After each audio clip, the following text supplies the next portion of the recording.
Commander Heian Wu stood in the observation deck of the warship Eternal Harmony, watching the human soldiers train in the cargo bay below. His scaled hands were clasped behind his back, his reptilian eyes tracking their movements. With clinical precision, he had been a Valfarian officer for 30 years. He had fought in 12 campaigns across 9-star systems. He knew weakness when he saw it, and the humans were weak. Private Dezhou stumbled during the obstacle course, his soft flesh bruising against the metal barriers. Corporal Sman took twice as long as any Varian would to complete the weapons drill. Their bodies were fragile things, thin skin that tore easily, bones that broke under pressure, muscles that tired after mere hours of exertion. Heian Wu made notes in his digital log, documenting each failure with detached interest. "They are pathetic," said Subcommander Minyu. Stepping beside him, Minho was also Valfarian, his scales a darker green than Heian Wu and LT Uncan GTS. "Why does the coalition even accept them as soldiers?"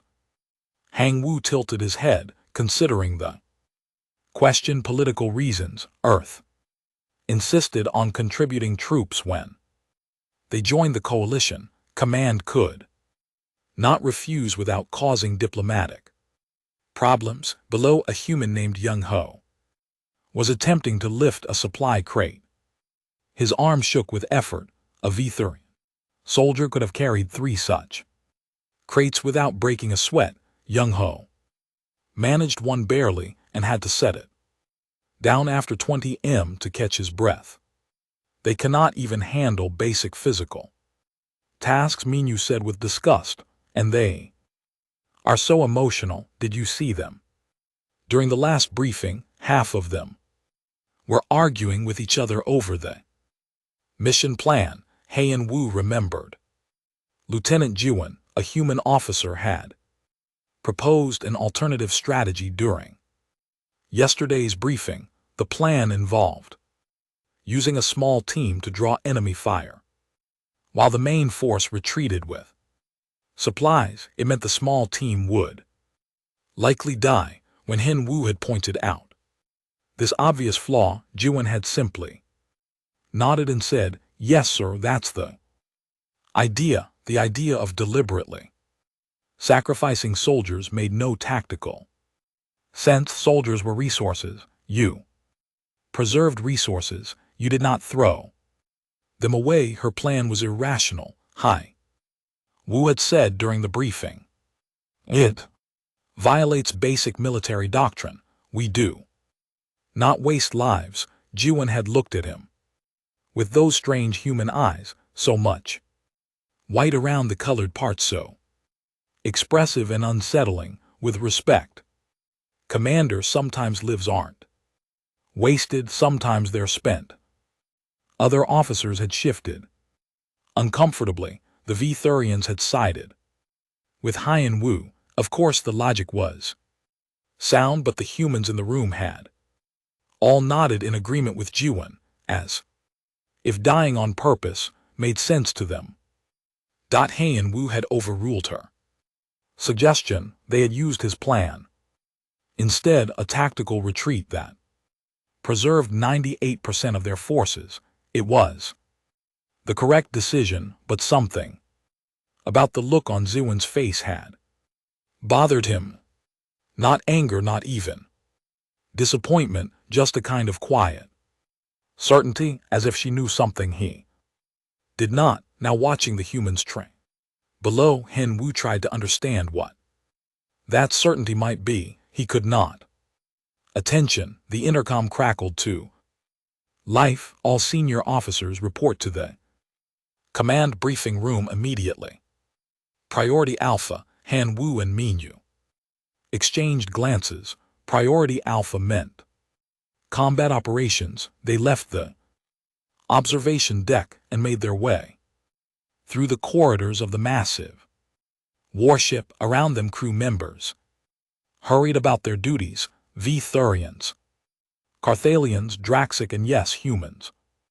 The coalition was made up of 43 different species, all united against common threats. The briefing room was already filling with officers when they arrived. Han Wu took his seat near the front. Juan sat 3 rows back, her face calm and attentive. Several other human officers were scattered throughout the room. Admiral Tekvar, a Karelian with 4 arms and silver skin, activated the holographic display. Star system appeared, rotating slowly. The air above the table, gentlemen and ladies, Tekvar said, his voice resonating through his chest cavity. We have received intelligence from High Command. The Krell swarm is mobilizing for a major offensive. The room went silent. The Krell were the reason the coalition existed. They were an insectoid species, billions strong. Controlled by a hive mind, they consumed everything in their path, planets, resources, entire civilizations. For 20 years, the coalition had been fighting to hold them back. Their target is Proxima Station, the Admiral continued. The hologram shifted, showing a massive military installation orbiting a dying star. Proxima is our primary defensive stronghold in this sector. If it falls, the Krell will have a clear path to 40 million civilians on the colony worlds beyond. Han Wu studied the display. Proxima Station was critical. It housed 50,000 military personnel and civilians.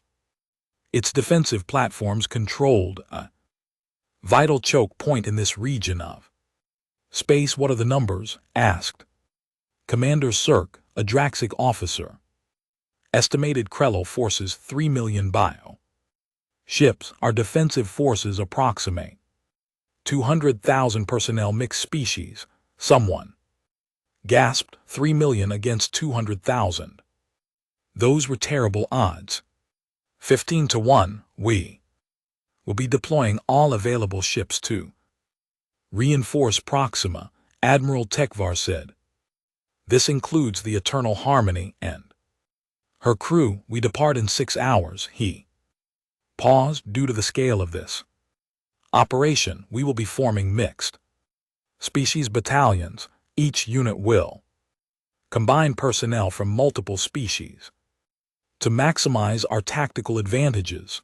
The hologram showed unit assignments appearing in the air. Han Wu watched as his name appeared at the top of Battalion 7. Below his name, the personnel roster filled in. He saw Minu's name. Good. Other V-Thurin officers, Karelian engineers, and then 40% human composition. Han Wu and LT Unk and GTS stomach sank. 40%. Nearly half his battalion would be humans, weak, fragile, emotional humans.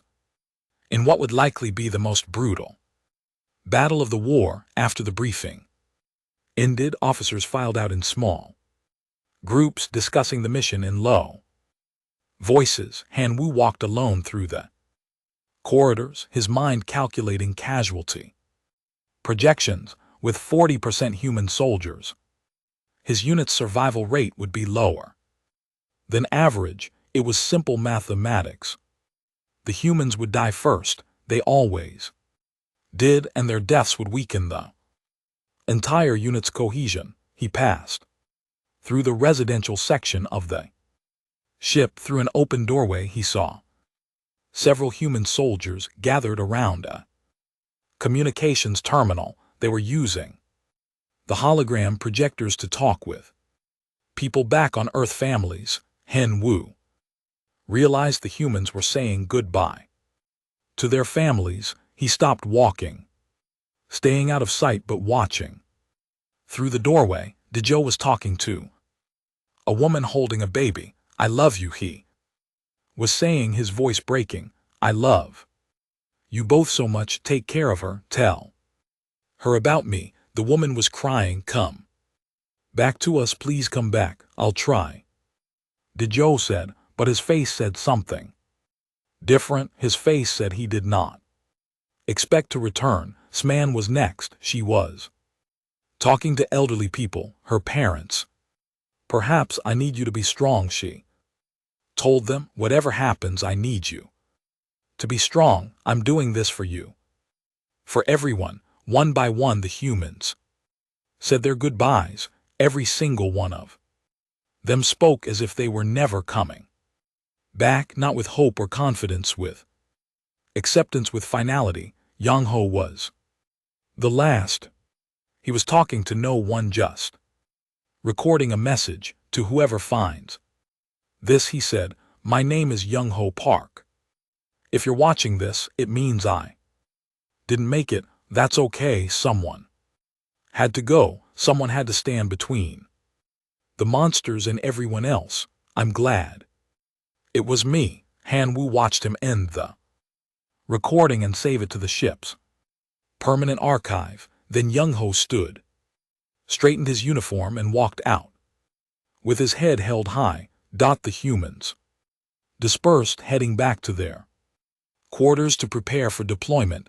Han Wu remained in the corridor, his mind struggling with what he had witnessed. They knew, all of them knew, they were going to die, and they were going anyway. Vetheran soldiers did not think this way. When facing impossible odds, Vetherians calculated survival probabilities and acted accordingly. If survival was unlikely, you retreated. You preserved resources for battles that could be won. This was logical, this was sane, but the humans were not retreating. They were not calculating survival. They were saying goodbye. Han Wu returned to his quarters and opened his personal log. He had been documenting human weaknesses for months. Their slow reflexes, their emotional instability, their physical fragility. Page after page of failures and inadequacies. He created a new entry. But this time, he did not write about weaknesses. He wrote, question, why do humans fight when they know they will die? What drives a species to choose death over survival? This does not match any evolutionary model, I understand. Research further. Outside his window, the stars streamed past as the eternal Harmony prepared to jump to hyperspace. In 6 hours, they would reach Proxima Station, and then they would face the Krello swarm. Han Wu looked at his reflection in the dark glass. His scales gleamed under the cabin lights. His people had conquered fear through logic and discipline. The Vetherians were survivors. They endured, but as he thought about those humans saying goodbye to their families, he felt something unfamiliar stirring in his chest. Not fear exactly, something else. A feeling he had no name for. He did not know it yet, but that feeling was the beginning of understanding. And understanding he would learn. The Krello came like a storm made of flesh and metal. Han Wu stood in the command center of Proxima Station, watching the sensor displays fill with red markers, thousands of them, tens of thousands. Each marker represented a Krell bioship, living vessels grown in hive chambers, their hulls made of organic armor, their weapons firing acid and plasma in equal measure. Contact in 90 seconds, announced the tactical officer, a Catholian named RK. His 4 hands moved across multiple control panels at once. Total count is 3.2 million hostiles, 3.22 million. The number was worse than intelligence had predicted. Han Wu felt his combat instincts engage the cold calculation that had kept him alive through decades of war with 200,000 defenders against 3 million attackers. Their odds of survival were approximately 6%. Unacceptable, all units to defensive positions. He commanded into his communicator, Battalion 7 report. Status, Delta Squad ready. Came menus. Voice, Echo Squad ready, said V. Thurin. Officer named Korath, Charlie Squad. Ready, sir. That was Juan. Her voice was steady, calm, as if 3 million enemies did not matter. The first wave hit the outer defense platforms like a hammer. Explosions bloomed across the Vukreen. Krell bioships crashed into the barriers, sacrificing themselves to weaken the shields. This was how the Krello fought, through overwhelming numbers and absolute disregard for individual survival. The hive mind simply threw bodies at a problem until the problem ceased to exist. Shields at 70%. Rusk announced 60%. 55. The battle stations throughout Proxima opened fire, plasma cannons, rail guns, missile batteries, all unleashing their fury into the swarm. Krello ships exploded by the dozens, then by the hundreds, but for every ship destroyed, 3 more took its place.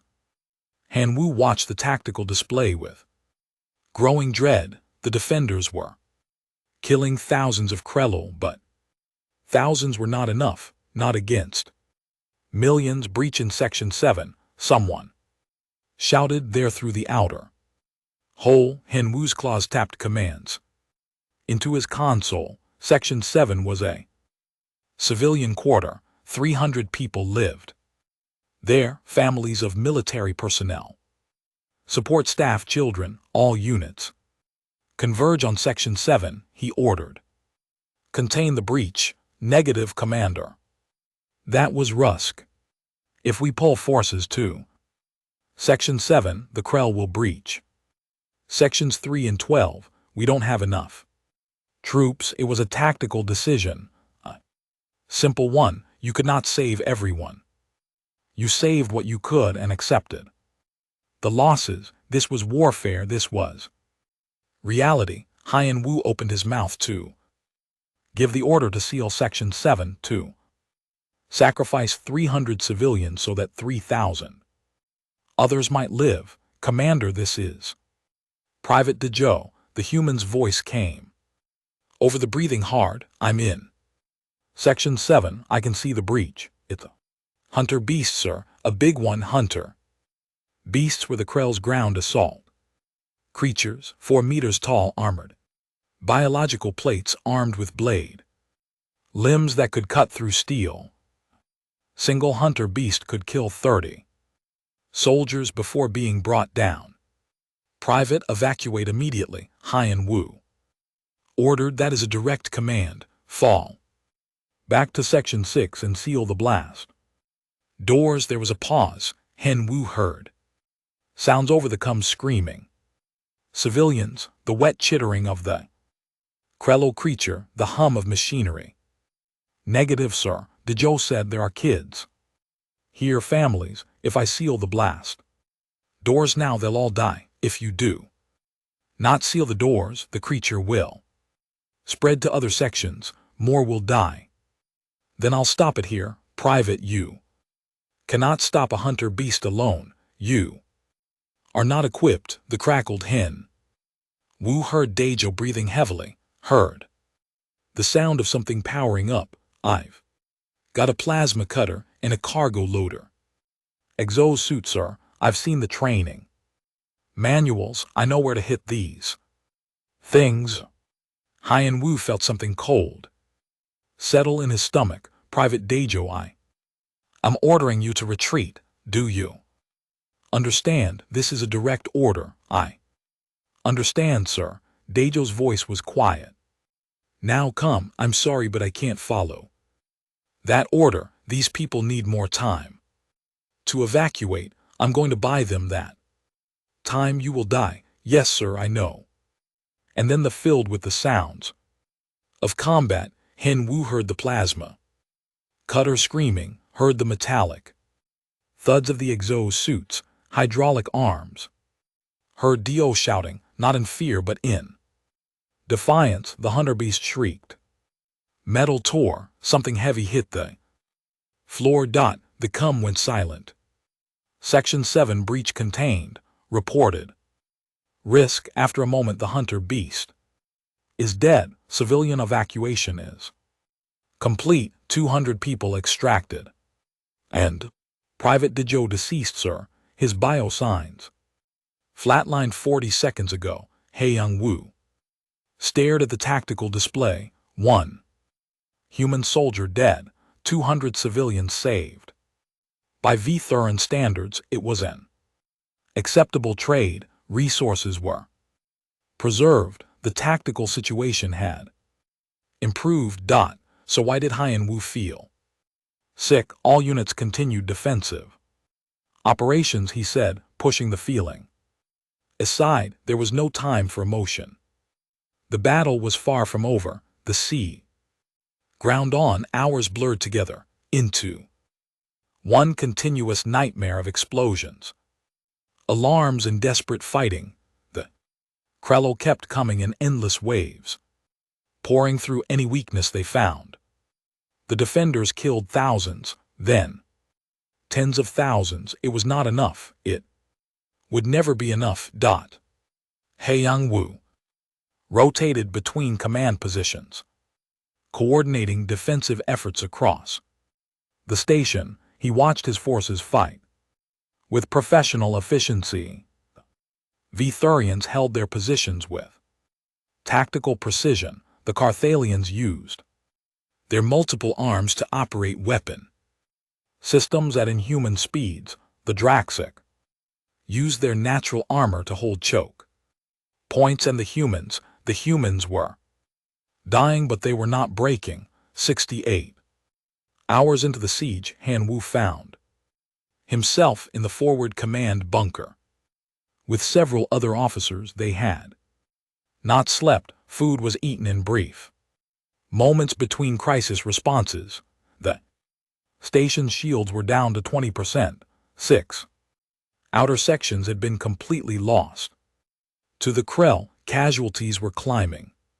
Sir, I need authorization to release stimulant reserves to the troops, said a medical officer. They're collapsing from exhaustion. Han Wu checked the readiness reports. His V-Thuran soldiers were operating at 40% combat effectiveness.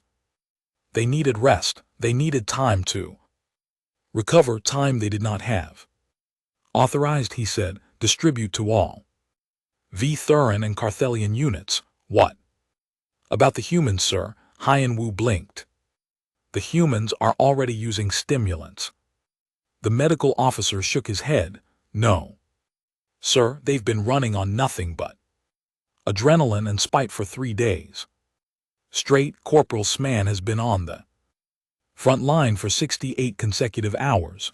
Her hands are shaking so badly she can barely hold her weapon, but she won't accept relief. Han Wu pulled up the personnel roster for the human units.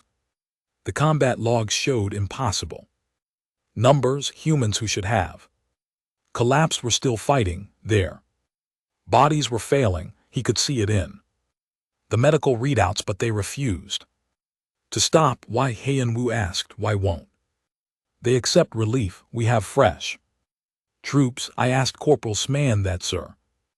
The medical officer said, she told me.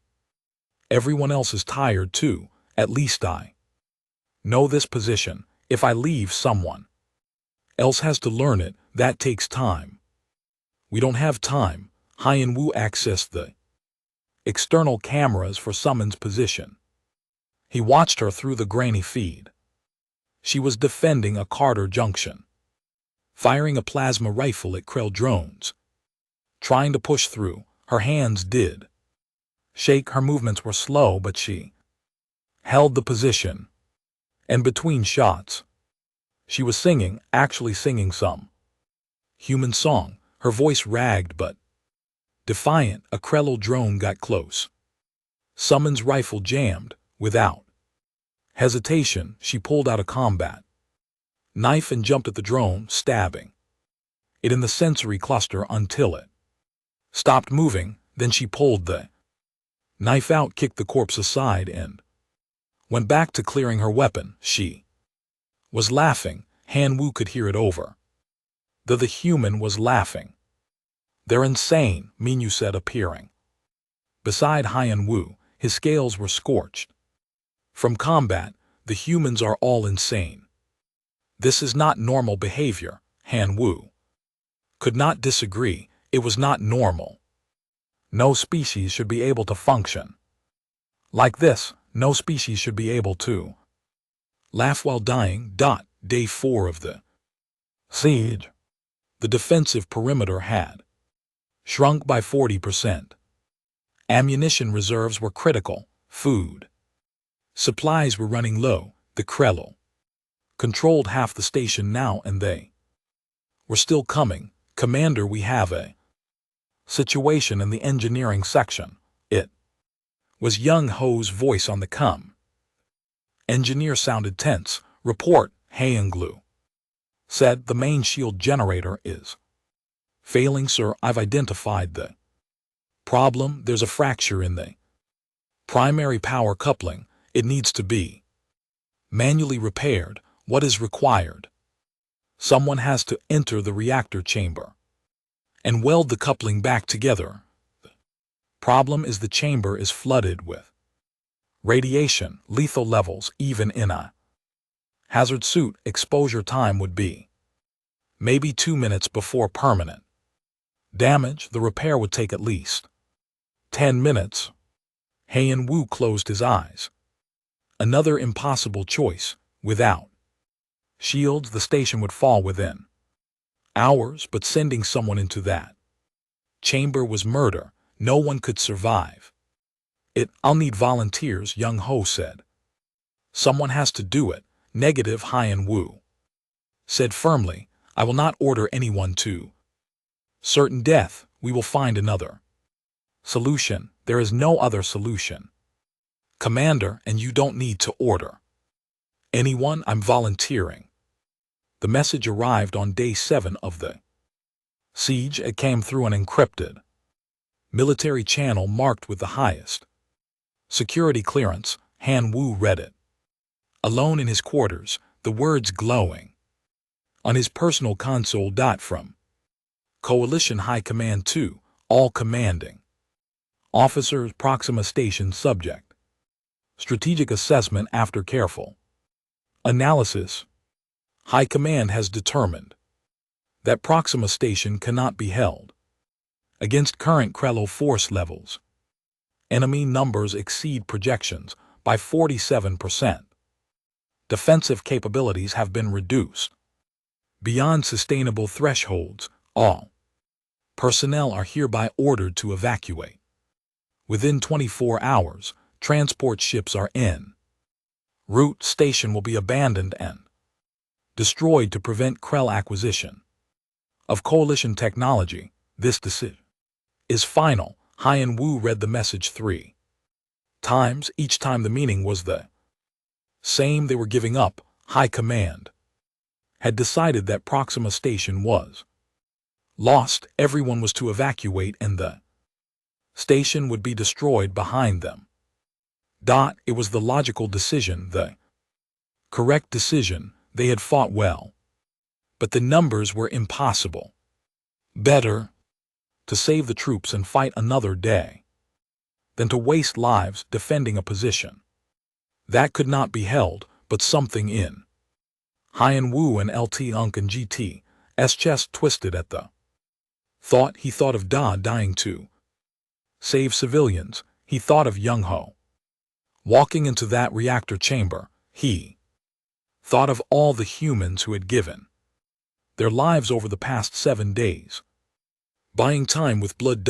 And now High Command wanted to evacuate, to throw away everything those humans had died for. Han Wu stood and walked to the command center. He needed to organize the evacuation. It would be complicated. 50,000 people, limited Transport capacity, the Krellst. Attacking, it would take careful planning. He entered the command center and found it quiet, too quiet. Officers stood at their stations, but no one was working. They were all looking at their consoles with strain expressions. What is happening? Hien Wu demanded. Risk turned to him, his forearms hanging limp at his sides.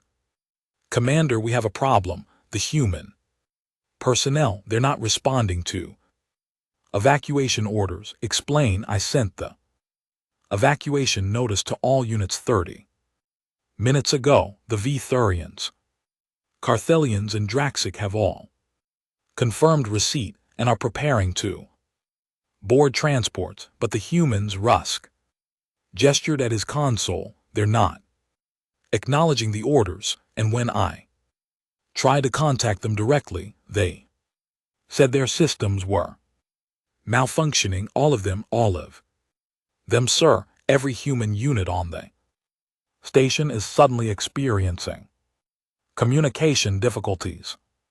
Hien Wu felt his scales prickle. That was not a coincidence. That was deliberate. He activated his personal communicator. Lieutenant Jiwan, this is Commander. Hien Wu, respond immediately. Silence. Lieutenant Jiwan, I know you can hear me. Answer this communication. After long pause, Jan's voice came through. Sir, I'm sorry, but my system is experiencing technical issues. I can barely hear you. Your system is working perfectly. Stop this pretense. You received the evacuation order. Another pause. Yes, sir, I received it. Then why are you not preparing to evacuate? Because, sir, we're not leaving. Hinwa felt cold dread settle in his stomach. Lieutenant, you are ordered to evacuate. This is not optional. I understand, sir, but my answer is still no. We're not leaving Proxima Station.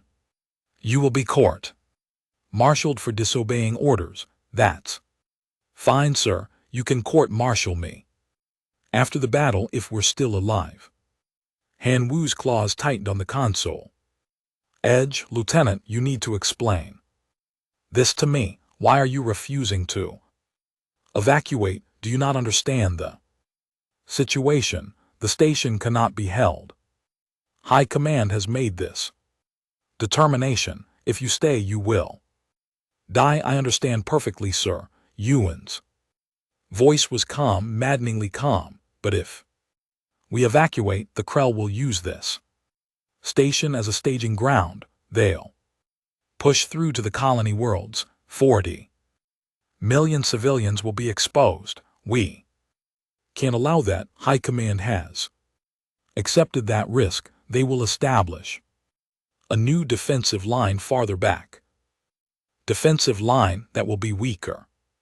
A defensive line that will cost more lives. No, sir. This is where we hold. This is where we stop them. Hien Wu wanted to scream. This was insanity. Pure insanity. You cannot stop 3 million.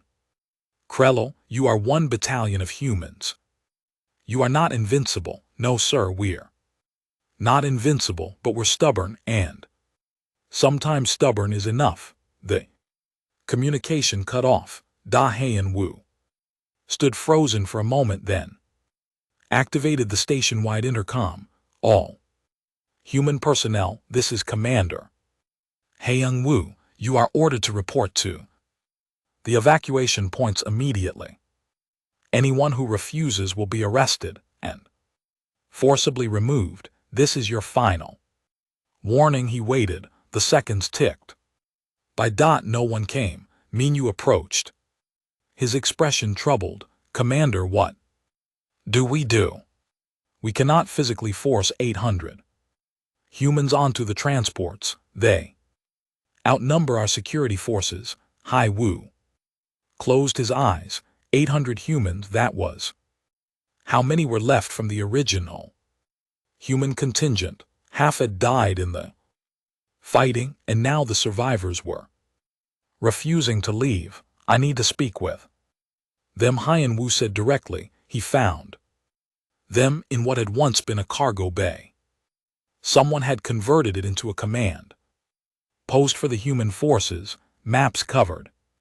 The walls, weapons and ammunition were stacked in organized piles, and in the center of the room, nearly 800 human soldiers stood in formation. They looked terrible, exhausted faces, dirty uniforms, burns and bruises and bandages. Some could barely stand, but they all stood anyway. Lieutenant Jiwen stepped forward. Commander, thank you for coming.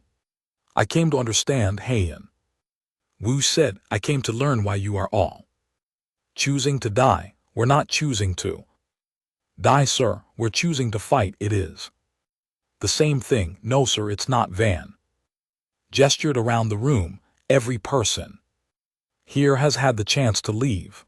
The transports are waiting. We could all evacuate safely, but we're not going to do that. Why? Hien Wu and LT Unk and GTS voice cracked. Please just tell me why. Make me understand. Jiwen looked at her fellow soldiers. Several of them nodded.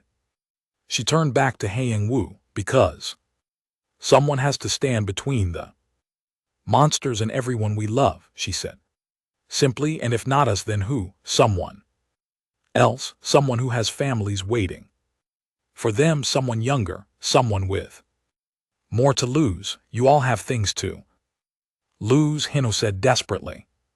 You have families, you have futures. Corporal Sman, your parents are waiting for you.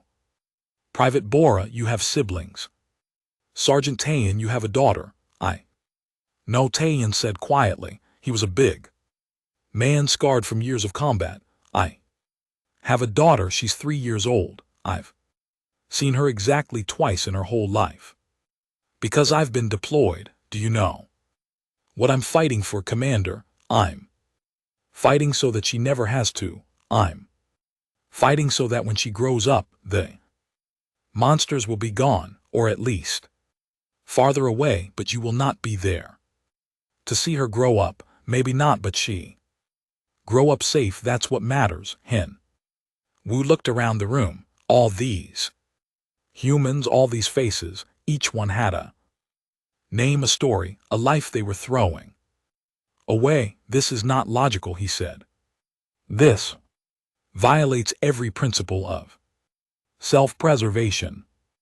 Your species should not be able to do this. You're right, Jan said. It's not logical, but Commander, humans were never very good at logic. We're too emotional, too stubborn, too stupid to know when we're beaten. She smiled. Those are all the things you wrote in your reports about us. Remember? Henu flinched. She had read his assessments, his documentation of human weaknesses. I was wrong, he said quietly. No, sir, you were right. We are all those things. We're emotional and stubborn and too stupid to quit, but those aren't weaknesses. Those are the things that make us human. Those are the things that let us stand here and say, no, no, we won't abandon our post. No, we won't let the monsters win. No, we won't let 40 million people die just because it's logical. A young soldier, Hien Wu, recognized him as Private Garam, stepped forward. Commander, can I ask you something? Yes. Why did you become a soldier? Hien Wu blinked, surprised by the question. Because it was my duty, because my species needed defenders. Okay, and did you ever think about dying? I calculated the risks. I accepted that combat involves danger, but did you ever think I might die today, and that's okay? Because at least I'll save someone. Han Wu opened his mouth, closed it. The honest answer was no. He had never thought that. Vithurans fought to survive, to protect their species by staying alive and fighting another day.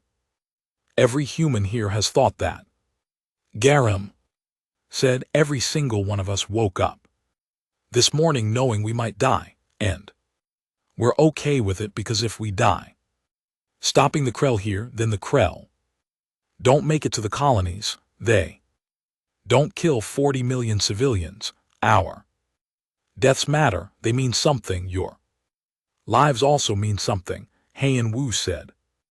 Desperately, yes sir, they do, and this is what we're choosing to mean with them. Han Wu stood in the middle of that cargo bay, surrounded by 800 humans who had decided to die, and he finally understood. He understood why Daejo had charged that hunter beast, why Young Ho had walked into the reactor chamber, why Sman kept fighting when her body was failing. They were not broken, they were not defective, they were choosing. And that choice, the ability to look at death and say, not today, death, today. You have to go through me, that was something his species had never possessed. I cannot convince you to leave, Hayan Wu said. No, sir. 8 hours remained until the Krell's final assault, 8 hours to live, 8 hours to matter. Doyan Wu stood in the command center that the humans had built in the cargo bay. Maps covered every wall, showing the station's layout, the Krell positions, the last remaining defensive points. The humans had transformed this space into something between a military headquarters and a home. Someone had salvaged a music player. It played quiet Earth songs in the background. Someone else had made coffee. The smell filled the air, bitter and strangely comforting. Commander, we finished setting the charges in sections 3 through 9. Reported Sergeant Tyan entering with his squad. His face was dirty, his armor scorched, but his eyes were clear. When the Krello pushed through, we and LT Unk and GTLL collapsed those corridors on top of them. Good. Hayan Wu marked the locations on the tactical display. What about the reactor? That's ready too. Taeyeon's expression darkened. When the time comes, the station will take every Krell ship within 1,000 km with it. 1,000 km, that would encompass nearly the entire Krell fleet, all 3 million ships clustered around Proxima, waiting for the kill. The humans had spent the past day rigging the station's reactor to create a gravity bomb. When it detonated, it would briefly form a black hole, consuming everything nearby before collapsing, including everyone still on the station, the civilians on the colony. Worlds will live, Hayan Wu said quietly. 40 million people, because of what we do here. That's the idea, sir. Taeyeon pulled out his flask of soju and took a drink. Want another sip? Henu accepted the flask. The burning liquid did not taste better the second time, but he was beginning to understand why the humans drank it. It was something to hold on to, something real. Around the command center, other humans prepared for the end. Private Garam was recording messages, long ones, detailed ones, talking to the daughter he would never meet. Corporal Sman was cleaning her weapons with steady hands, humming that song about morning dew. Specialist Bora was playing cards with 3 other soldiers, laughing at some joke. Hayan Wu did not understand. They were going to die in 8 hours, and they were laughing. Commander, can I show you something? Lieutenant Jiwon approached, holding a data pad. Of course. She pulled up a filer collection of personal recordings from the human soldiers. Everyone made these over the past few hours, messages for their families, for people back home. I thought maybe you want to see, to understand who we are. Hayan Wu took the data pad. He selected the first recording at random. A young woman appeared on the screen. Private Me from engineering. She looked tired but composed. Hi Mom, hi Dad. If you're watching this, it means I didn't make it back. I'm sorry about that. I know you wanted me to come home. I wanted that too, but something happened out here. Something that made me realize what really matters. We're standing between 3 million monsters and 40 million innocent people. Someone has to stop them, and I'm glad it's me. I'm glad I get to be the one who stands here and says, no. You raised me to protect people. That's what I'm doing. I love you both. Be proud of me. The recording ended. U.S. selected another, a middle-aged man. This time Captain Woojun, 67 years old. White hair, gentle smile. To my grandchildren, you probably don't remember me very well. I was gone a lot during your lives. I'm sorry for that. But I want you to know why I was gone. There are bad things in the universe. Things that hurt people, things that destroy homes. Your grandfather fought those things so that you could grow up safe, so that you could play and laugh and dream without being afraid. That's what soldiers do. We stand in the dark places so that you can live in the light. I hope you live in the light for a long, long time, and I hope you never have to do what I did. But if you do, be brave, be kind, and remember that some things are worth fighting for. Another recording. Private Doan, barely 20 years old. Hey, it's me. I don't really know what to say. This is weird. Recording a message when you know you're going to die, but here goes. To everyone who knew me, thank you. Thank you for being my friends. Thank you for making me laugh. Thank you for making life worth living.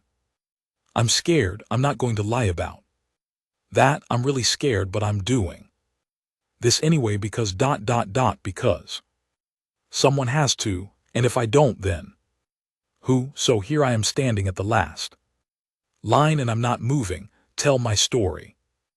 Okay, tell people that I was here, that I mattered. Recording after recording. Han Wu watched them all, 800 humans, each with their own message, their own reason for staying, their own fear and courage mixed together. They were all scared, every single one, but they were doing it anyway. Do you understand now? Jiwen asked softly. I am beginning to. Han Wu said, you are not fearless. You are terrified, but you choose to act despite the fear. That's what courage is, sir. It's not the absence of fear. It's being scared and doing it anyway. Han Wu looked at her. Are you scared? Terrified, sir, but also at peace. We're doing the right thing. That makes it easier. I wish my species understood this. Han Wu said, I wish we had this ability to choose something greater than ourselves. Maybe you do, sir. You're here, aren't you? Before Han Wu could respond, the alarm screamed. Every screen in the command center flashed red. Contact, shouted Rusk. Carthelion had refused to evacuate, staying to operate the sensors. Krell forces are mobilizing, all of them. They're preparing for the final assault. Han Wu moved to the tactical display. The entire Krell fleet was moving into position around the station. 3 million bioships clustering like insects around a dying animal. They had decided to end this. How long, he asked. 2 hours. Until they're in optimal position. That's when they'll strike. 2 hours. Not 8. The timeline had collapsed. Everyone, battle stations. Han Wu commanded, this is it. The humans moved with practiced efficiency. No panic, no chaos. They had known this moment was coming. Weapons were distributed. Defensive positions were reinforced. Final checks were made on the reactor bomb. At Han Wu Fountain, preparing a barricade in one of the main corridors. Sergeant, the reactor is it? Ready? Yes, sir. The trigger is in the command center. When the Krell fleet is in position, we just press the button. The gravity well will form within 30 seconds. Everything within 1000 km gets pulled in, including us, and there is no escape. No, sir. Once we trigger it, we're committed. The station will be consumed along with the Krell fleet. Hien Wu nodded. He had known this, but hearing it stated so plainly made it real. He returned to the command center and watched the display as the Krell fleet moved closer. So many ships, an impossible number. In 2 hours they would strike the station with everything they had, and the humans would trigger the reactor, ending the battle forever. Commander Garam approached hesitantly. Can I ask you something personal? Yes. Why did you stay? You're not human. You don't have our stubborn stupidity. He smiled slightly. You could have left. No one would have blamed you, so why stay? Hien Wu considered the question. Why had he stayed? He could have evacuated with Minyu and the others. He could have survived. He could have lived a long life writing reports and commanding fleets and growing old with honor. Instead, he had chosen this impossible last stand, this suicide mission, because I saw what you all were willing to do, Hien Wu said slowly, and I realized that I had been living my entire life in the wrong direction. My species fights to survive. We calculate odds, we preserve resources, we retreat.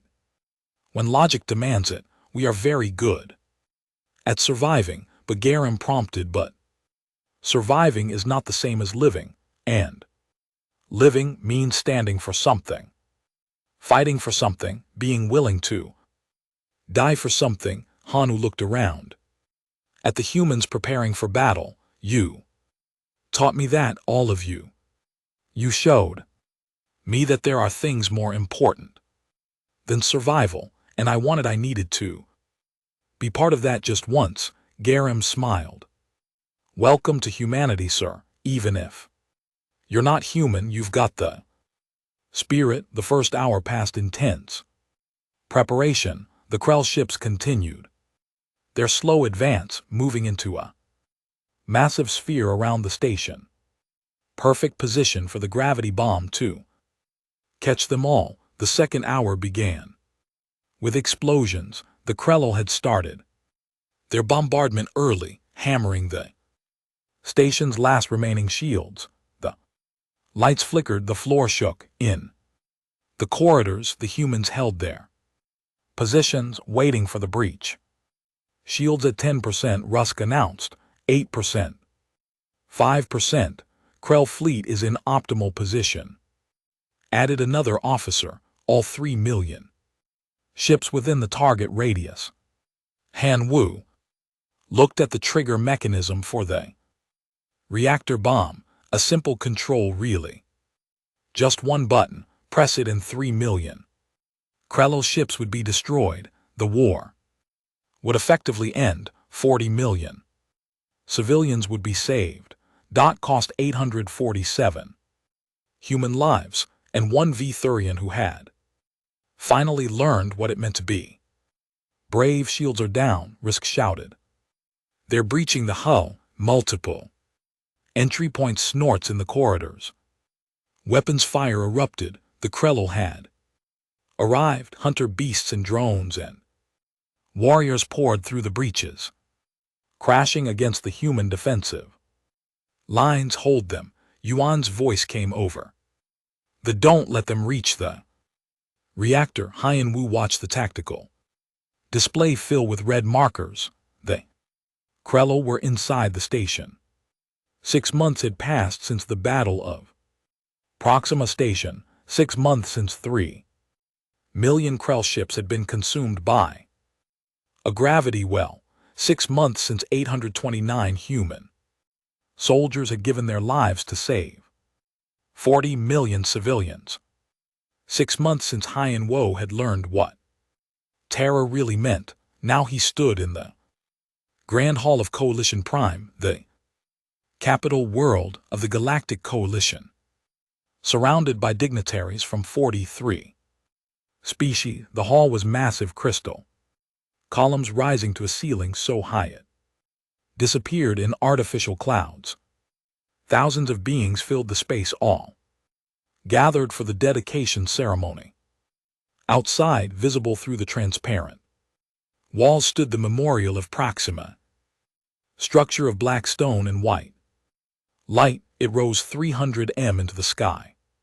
On its surface, carved in letters large enough to read from orbit, were names.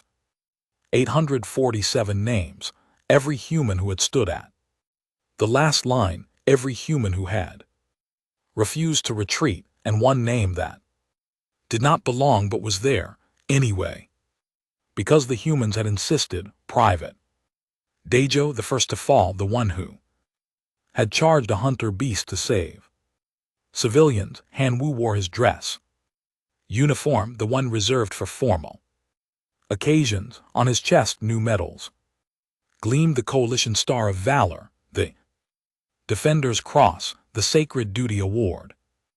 Every major military honor the Coalition could bestow, he had tried to refuse them. The humans had earned these honors, not him, but Jiawen had told him, "You stood with us, Commander, you get the medals." That's how it works. She stood beside him now, also in dress uniform, also wearing medals. 17 survivors from Proxima Station, all present at the ceremony. They had been recovered 3 days after the battle, weak and dehydrated but alive. Medical miracles, the doctors had called them. Hien Wu knew better. They were alive because humans were too stubborn to die when they were supposed to. Commander Hien Wu, a reporter approached Caerleon with recording equipment. "May I ask you some questions for the Coalition Broadcasting Network?" "Yes," Hien Wu said. He had done many interviews over the past 6 months, all asking the same questions. "You are the only non-human who fought in the final Battle of Proximation," the reporter said. "You had the opportunity to evacuate but chose to stay.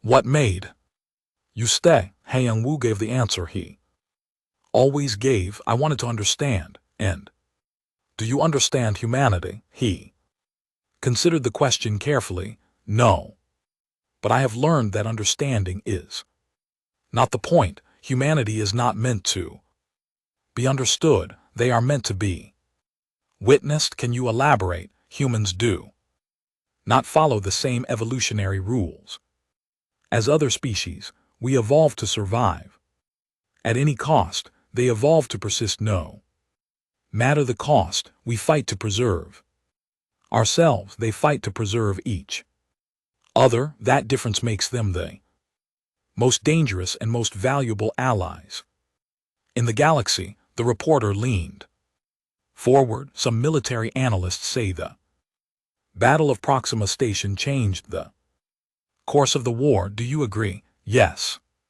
When the Krello lost 3 million ships at Proxima, they lost 90% of their military capacity. They sued for peace within weeks. The war effectively ended at Proxima Station because 800 humans refused to retreat, because 800 humans understood something the rest of us did. Not that some things are worth dying for." The interview ended. The reporter thanked him and moved on to interview Jiawen. Hien Wu walked alone through the crowd, listening to conversations in dozens of languages, watching species from across the galaxy mingle and talk.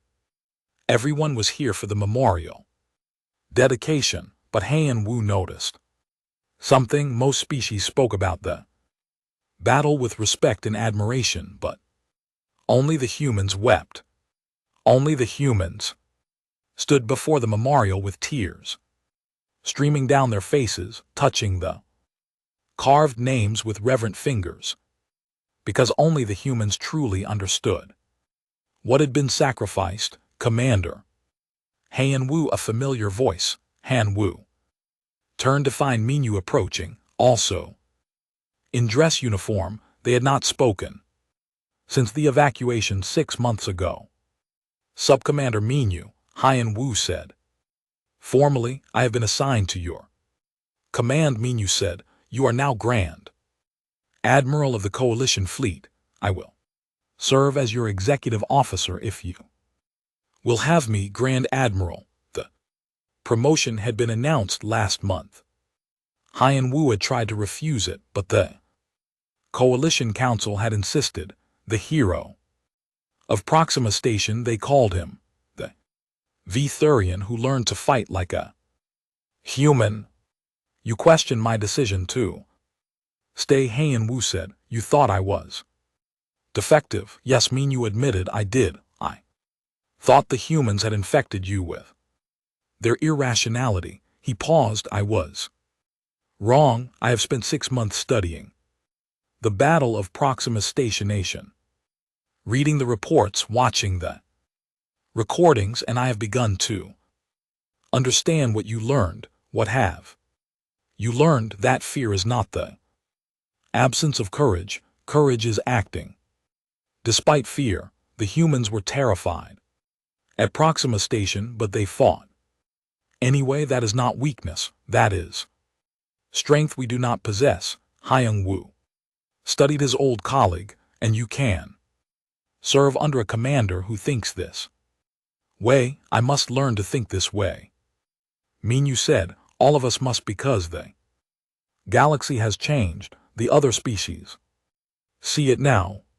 Humanity is not a weak species to be protected. They are the strongest species in the Coalition, not because they survive, but because they know what is worth dying for." Before Han Wu could respond, a tone sounded through the hall. The dedication ceremony was beginning. Everyone moved toward the viewing platforms that surrounded the memorial. Coalition Admiral Tekvar stood at the central podium. 6 months ago, he said, his voice amplified across the plaza. 847 humans stood at Proxima Station and refused to retreat. They faced impossible odds. They accepted certain death. They did not waver, and because of their sacrifice, 40 million civilians live today. The Krell swarm, which threatened to consume our entire civilization, was broken. The war ended because these 847 humans said not one step back. The crowd was silent. Even the wind seemed to still. Today we dedicate this memorial to their memory. Every name carved here represents a life given freely, a choice made, a stand taken. Let us remember them. Let us honor them, and let us never forget what they taught us, that the strongest weapon in the galaxy is not technology or numbers. It is the willingness to stand between the darkness and everyone we love. Tekvar activated the memorial's main display. Holographic images appeared above the black stone faces of the fallen. Gajo smiling in his service photo. Young Ho posing with his engineering team. Private after private, corporal after corporal, all the humans who had stayed at the last line. And then came the recordings, the messages the soldiers had left behind. One by one, they played for the entire galaxy to hear. Someone has to stand between the monsters and everyone we love. I'm scared, but I'm doing it anyway. Tell my story. Tell people that I was here, that I mattered. Han Wu watched the crowd, saw tears on faces from dozens of species, saw even the most stoic warriors moved by these final Messages the humans had taught the galaxy something it had never understood. Before, that death could mean something. That sacrifice was not waste, that standing for something was more important than surviving for nothing. After the ceremony, Hen-Wo walked through the memorial gardens, the paths wound between sculptures and water, features all designed to honor the fallen. He found a quiet spot beneath a tree from earth and oak, they called it, transplanted here as a symbol. Commander, a young woman approached. She looked familiar, though Hen-Wo could not place her, human in her early 20s with Garam and LT Lunken GTS eyes. I am Hana, she said, Private Garam's daughter. Understanding dawned, the daughter. Garam had recorded messages for the little girl he had never met because he was always deployed. I am honored to meet you, Hen-Wo said.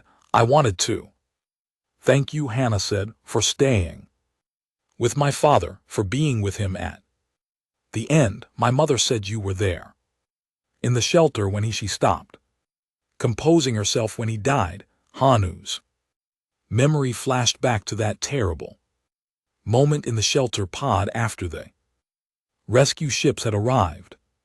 They had thought everyone in the pod was stable, but Garam had internal injuries they had not detected. He had died just before the medical teams reached them, his last words asking Hen-Wo to find his daughter and tell her he loved her. Your father was brave, Hen-Wo said. He fought until his last breath, and his last thoughts were of you. I know. I watched his recordings. Hana pulled out a small data chip, but there was one recording I wanted to show you, one he made specifically for you. She activated the chip. Garam's face appeared in holographic form, slightly older than the last time Hen-Wo had seen him. Commander Hen-Wo, the recording said. If you're watching this, it means I didn't make it, but you did. That's good. Someone needs to survive to tell our story. Someone needs to explain to the galaxy what we did and why. I'm glad it's you, because you understand now. You learned what we already knew, that some things are worth more than survival, worth more than logic, worth dying for.